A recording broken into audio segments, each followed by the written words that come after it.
पूर्वक आणि हृदयपूर्वक असं मी स्वागत करतोय। अशा व्यक्तींची गणना सामान्य अशा व्यक्तींमध्ये होते, तर आज आपण इथे जमलो आहोत त्या अशाच असामान्य व्यक्तिमत्वाच्या म्हणजेच सर्वांचेच आपले लाडके रामभाऊ साळुंखे सर, एक अजात शत्रू व्यक्तिमत्व, ज्यांच्या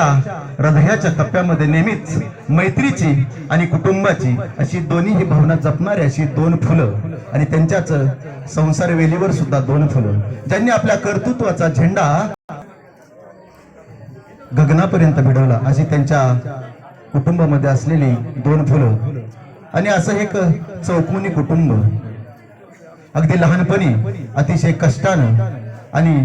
गरीब परिस्थितीमध्ये त्यांचं शिक्षण झालं आणि याच परिस्थितीत जाणं ठेवून आज हे कुटुंब या इंजबाव सारख्या मानदेशातील एका गावामध्ये आपलं नाव कमावताना आपल्याला दिसतं। नितांत स्वाभिमान आणि अभिमान या कुटुंबाचा आम्हाला आहे, कारण त्यांच्या संपर्कामध्ये येणारे आपण सर्वच मित्रमंडळी जे आपण त्यांना जवळून ओळखतो, अशा माणसाला या हृदयाच्या कप्प्यामधून आपण कधीही विसरू शकत नाही असं असणारं सामान्यातील असामान्य व्यक्तिमत्व म्हणजे राम साळुंखे सर।